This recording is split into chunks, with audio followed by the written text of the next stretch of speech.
Welcome back, everyone. It's Devil Shine with another deck guide. This time I have the absolute pleasure of presenting you one of my favorite decks in the game. In fact, this is the deck that really made me want to play this game. I got absolutely stomped by a friend, and I just fell in love with this kind of style. It's also probably the best deck in the game right now with all the changes recently. And that's going to be SERA Control, or as I like to call it, the SERA Miracle Monkey. I know it gets called SERA Control, but I think this plays more of a Miracle style deck, just because you have this idea of playing a bunch of cards in one turn and kind of just reacting to everything they're doing, and really stealing some wins that your opponent just has no idea how to even react to, because you're doing so much in one turn. And so, of course, SERA, this is our big kind of like our draw of the deck that we definitely want, and that's all cards in your hand cost one less. The idea here is that on turn 5 we're going to be playing this card, and then on turn 6 we're basically dumping out our entire hand, playing sometimes 4, 5, or even 6 cards in one turn. And that's going to really let us have an insanely crazy turn 6 swing. We can react to what our opponent is doing. We can read into what our opponent wants to do, as well as what deck they're playing. And then SERA just lets you completely swing the entire tide of the game in your favor, which I think is a really cool way to win games. But it does require a lot of game knowledge, a lot of thought about what your opponent is doing, and that kind of playstyle is something I absolutely love. I was a control player in other card games, so this is definitely like the style that I like to play. Let's go through the rest of the deck. Basically, we have our kind of like our control, our tech packages. That's going to be our Killmonger, which really good for destroying any zoo decks, any Thanos stones. He just completely destroys that. Shang-Chi, destroying any big cards that they have, so if they commit to any huge Dark Hawks, or they're ready to play an Apocalypse or something like that, we can always react with our Shang-Chi. And of course, Enchantress, with the current buffs, I mean, she was in this deck before the buffs, so this deck only gets stronger with her going up to 6 power, and the ability to remove all ongoing effects is just really strong for all the ongoing decks that you're going to be seeing. If you ever, even sometimes, you'll just be able to hit like a Cerebro or a Dark Hawk and shut down that lane, or a Devil Dinosaur. This has so many uses, and again, you're going to be playing it late as a reactive play, which is what lets you see what your opponent wants to do and then counter it with an Enchantress of your own. Outside of these control package, we basically want to have a couple of really strong early game minions that we can be playing. We're not actually going to be playing them all very early, we're actually going to be saving them. So let's go through our kind of like early game package. One of the biggest things we have here is Bishop. After you play a card, this gains 1 power. So the idea with Bishop is that we basically want to be playing him on turn 3, or really as early as possible, and then flooding out a bunch of cards so that he can gain 6 or 7 power, maybe even 8 power by the end of the game, and become an incredibly powerful card on his own.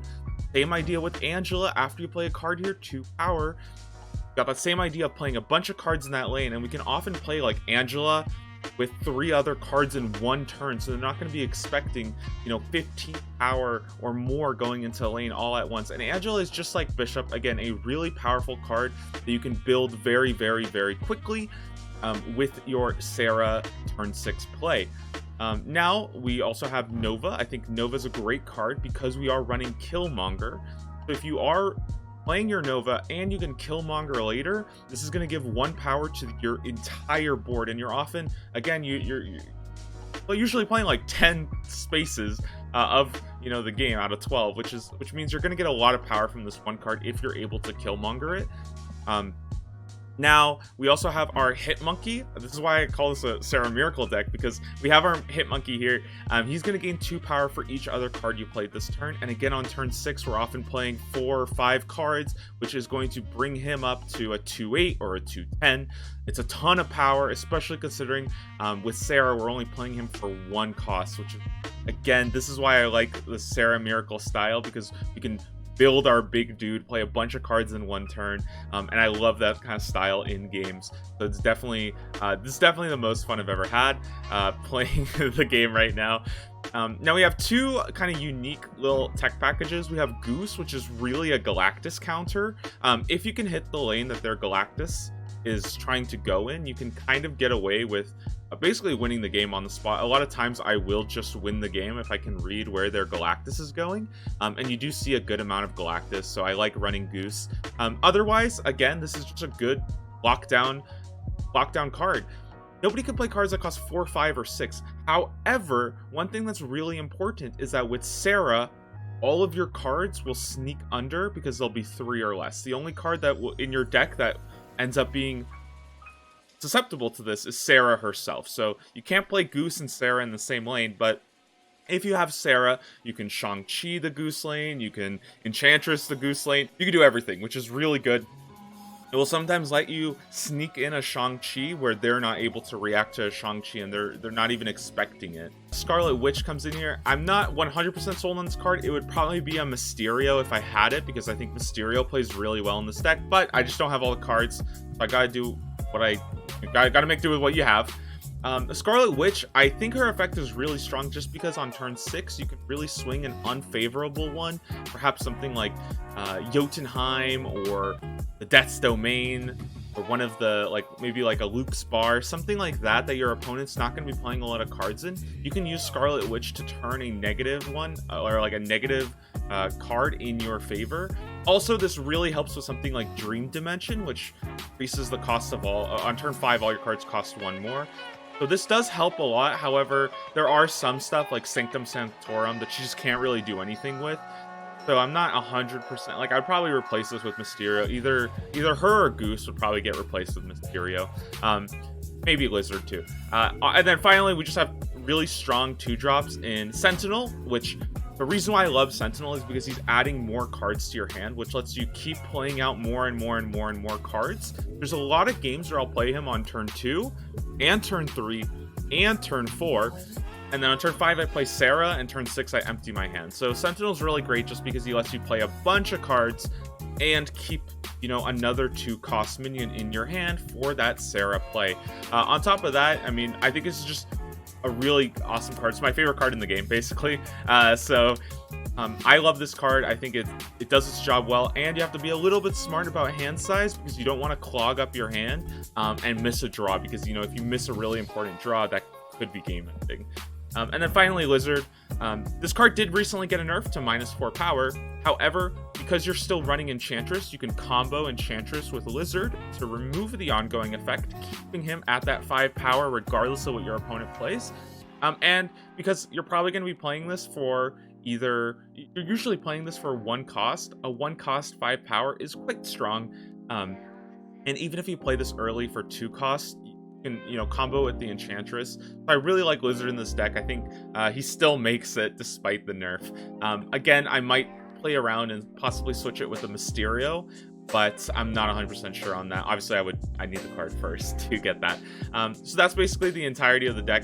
Strengths and weaknesses. Again, the biggest strength of this deck is just how crazy your turn 6 can be due to SERA. SERA is such a powerhouse card. She's going to give you these insane swings. And because you're usually going to be on this, like, you're not really developing your board as fast by turn 6, you're almost always going to have priority.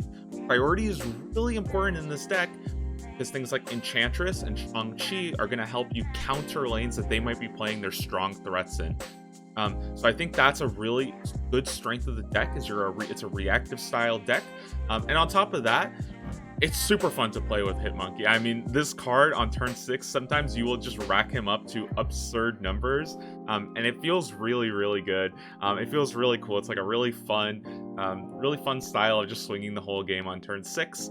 Now, probably the biggest weakness is you do really need SERA, I think, to make this deck work. If you don't draw her, you know, by turn 5, because you can't really play her on turn 6, we have to play her on turn 5.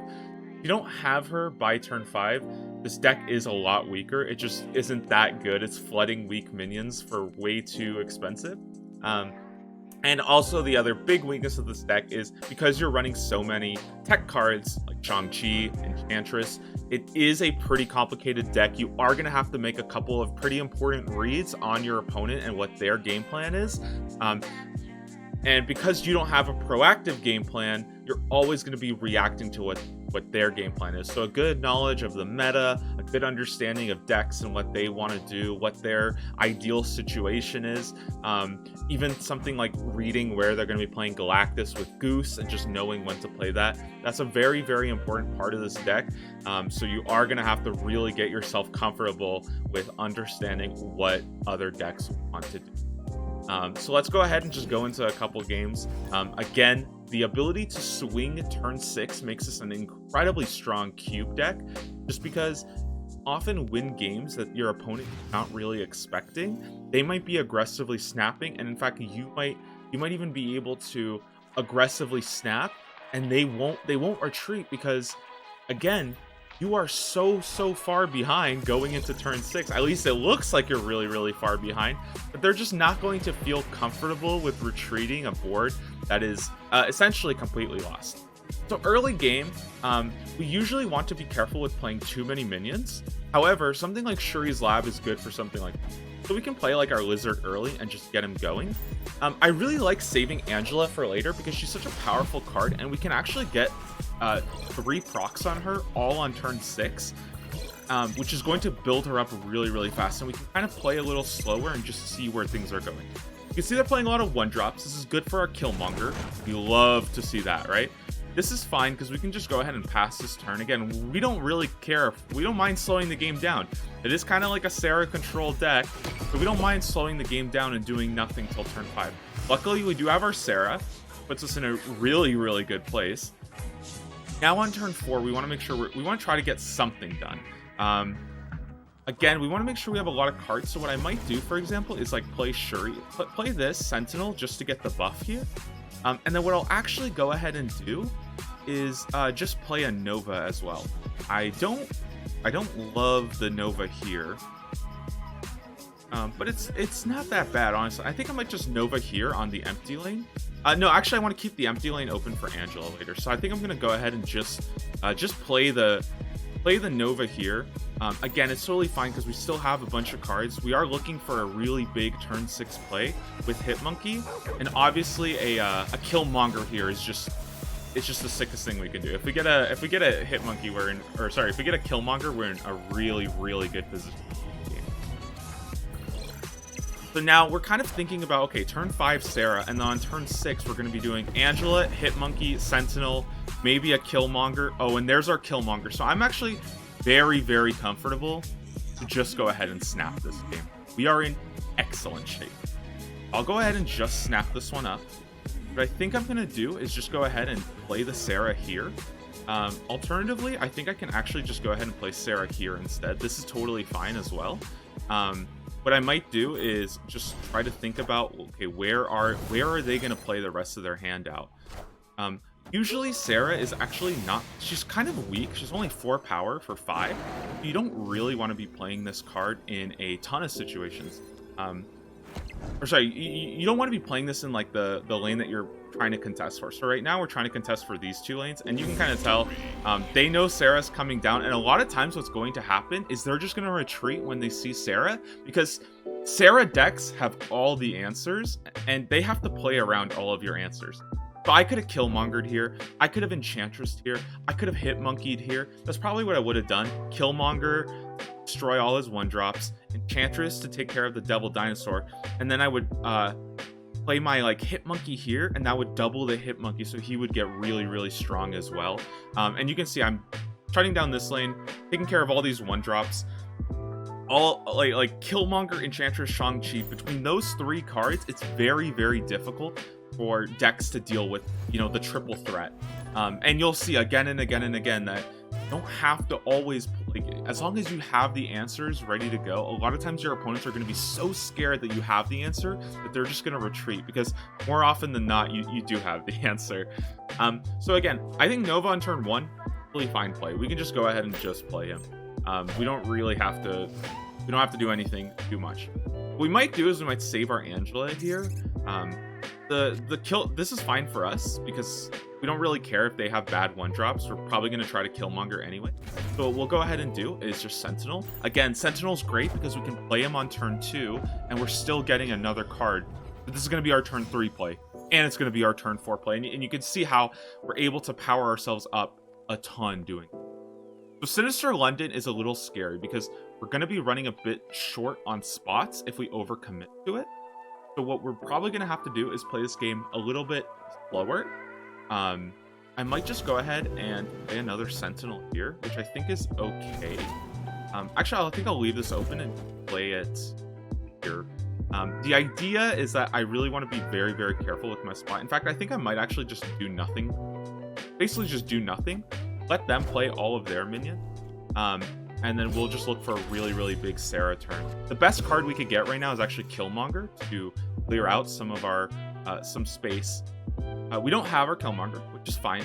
But we're just going to wait for a big SERA play. Again, it looks really wacky, but we only have 1, 2, 3, 4, 5, 6, 7 spots left, right? So we need to be really careful about overcommitting to our resources.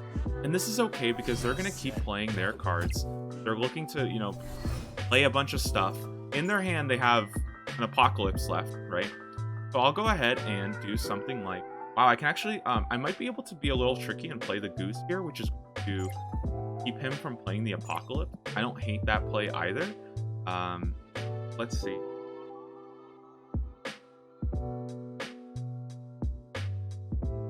Yeah, there's a couple options we can do because this will shut down the Apocalypse. However, I do need something, so I think I'm just gonna play the SERA here. Then we're probably gonna Shang and try to Shang multiple lanes at once, and try to hit their Apocalypse when the Apocalypse comes down. The Goose is a kind of a crazy play too, because we can dictate where the Apocalypse is going, but then I don't really have like a strong follow-up, so I think I'm gonna go ahead and try this instead.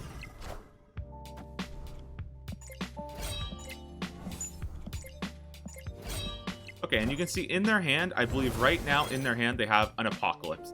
Those are the 2 cards they have. This was the worst spot to get SERA. Absolutely. This is definitely the worst spot to get SERA. Now, here's the important thing, right? They have priority. They have priority. So, because they have priority, what I can basically do is, Apocalypse is going to come here, and Apocalypse is going to come there, right? So I just have to play a Shang-Chi here, which is totally fine. Shang-Chi's also going to go there and hit this Morbius. And then all I really need to do is just develop the most amount of power that I can. So what I can maybe do is Hitmonkey here. And Hitmonkey is going to get the power of any cards I play, which is always fine. And then the last card that I can do is basically just... Wait, do I play this?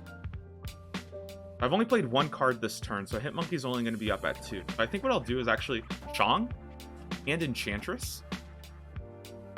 And then we just play 1 more card over in New York. Perhaps we can play Hitmonkey, who's going to get 4 power. It's a little bit weaker because, again, Enchantress is going to get 6, so we want the copy of 6 here.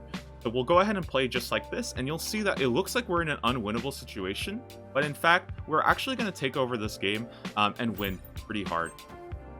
So they play their Apocalypse, just like we expected. Shang comes out, slaps both of them, just like we wanted. This Central Park is lost for us anyway, so we don't really care. And now, Shang comes out in this other lane. We're able to snipe that as well. And we just develop as much power as possible with Enchantress. Enchantress is just a little bit better than Monkey. That's why we copy that. And you can see we win our 2 lanes, Sinister London and New York. And yeah, congrats. We just stole another game using that Shang, and they had no way of dealing with it just because we're always, they always have priority going into turn 6. So we're able to react to their plays and therefore steal games with our tech cards like Shang-Chi, like Killmonger, like Enchantress. Let's go with 1 more game. Hopefully I can set something up. But again, this deck, I mean, it just, you can really see just how powerful this deck is with those turn 6 plays. We're looking at Enchantress here. Sentinel is a great turn 2 play, so we're probably going to be looking at Sentinel as kind of like our good play. Krakoa makes this a little weird. I might not want to showcase this one just because if it doesn't pull my SERA, I'm in pretty bad shape. But I can go ahead and play the Sentinel. Lizard and Enchantress, again, this is a really good pair. So we'll try to utilize these to a little bit of success. Over here, we could actually be a little cheeky and play the Lizard there, which I don't hate. but there's no real reason to. I think that what we might want to just do instead is just play another Sentinel. Again, we just keep developing more and more Sentinels for a big turn 6 play. It's really hard with Krakoa because if it doesn't pull our SERA, we're kind of in a huge trouble. So we have our Killmonger, which is fine. I'll probably just go ahead and Angela and Wizard here. Just kind of keep developing more. I don't mind the Sentinel play either, but I think this is totally fine. Because I'm probably just going to try to Enchantress if they play anything. So they go ahead and do Swarm and a Wolverine. They have a bunch of Swarms in there, which I think is still okay for us. One thing that's interesting here is that cards can't be destroyed, so Shang isn't going to do anything. This is pretty bad for us. I mean, I think this does nothing. So we can probably just end turn. It's probably just a complete waste. So yeah, I don't know what they play. It feels like a complete waste. They discard their Blade and they discard their Apocalypse. Now really the question is, can we win this with an Apocalypse coming down? Because we can't win anything. So this is just going to be a retreat for 1. We got pretty unlucky here with Krakoa. They kind of got like a really good hand for this. Can't even Shang this even if we wanted to. So this is just one of the games where you just have to accept. Can't win this one. Can't win this one. We're just gonna retreat, and we didn't get our SERA too, so we're not that sad about that. We can go ahead and just retreat for 1. We don't need to increase the tempo of a game, increase the stakes of a game that we're not really favored to win that much. So hopefully one more game where we can actually play it out and not get screwed by Krakoa. Because we definitely don't want to be Shanging early like that into nothing. That's definitely a waste. So hopefully this one, and this is a different player too, which I think is good. Okay. So here we go. Attilan, after turn 3, shuffle your hand into your deck. That is not good for us. We don't like Attilan, right? Because we want a big hand size. So this is actually a good use for Scarlet Witch. We can try to Attilan the Scarlet Witch, and they're going to be playing their hand fairly aggressively because they want to be getting as much of their deck out as possible. With Project Pegasus, this gets a little bit weird because we may want to just dump our hand and refill, basically. So I'm still on the fence about this one, but I think what I'll probably go ahead and do here is Angela, Goose, Hit Monkey. This develops a kind of a ton of power in 1 turn in this Project Pegasus lane, and then they can't really enter it as well.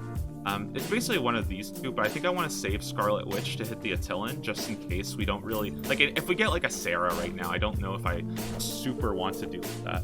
So Goose not the best play here because they've already played everything, but this should be fine. It looks like we're actually playing against a very similar deck here. Wow, this is very strange. We're playing against a very similar deck. And they're playing with Quinjet, which means they might be doing something like a... No, I think this is probably fun. So it looks like a bit of a mirror. Okay. And I think what I can do is, just because my hand isn't great here, I can actually just go ahead and play this and try to get the reload. Try to draw like a Shang or something like that. But I think I might just go ahead and hang out here. Bishop here is also pretty good. It's going to help hit a lot of stuff. So I'm not against just playing this Bishop here. But I think I'll go ahead and just Bishop there, try to get the power going, because I can still play pretty much anything there. They're kind of locked here. Even if Mysterio has 4 power, that just brings us to 4. We just need basically anything to hit on this. Okay, great. So, Scarlet Witch, not the best right now. What can we do? I think what I'll actually try to go ahead and do here is... Oh, I can't do that. Can't hit that Quinjet. I think I'll try to establish a place where I can maybe set up my Lizard or my Nova. Kind of sucks because I still don't have my SERA yet, and if they have their SERA, we're losing pretty hard. I think what I'll go ahead and do actually is develop the Scarlet Witch and the Nova.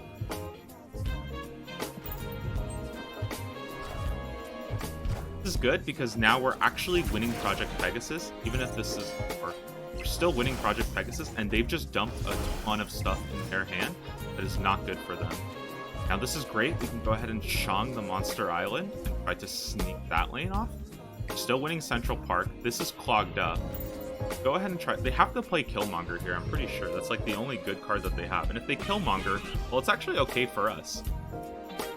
You can see here that in the SERA control, the location is really important, and they're going to actually retreat just because we have so much developed, and their lanes are really, really clogged. So this is actually important to think about in the SERA matchup if you are playing. I don't know if they're playing an exact SERA deck, but I think they are.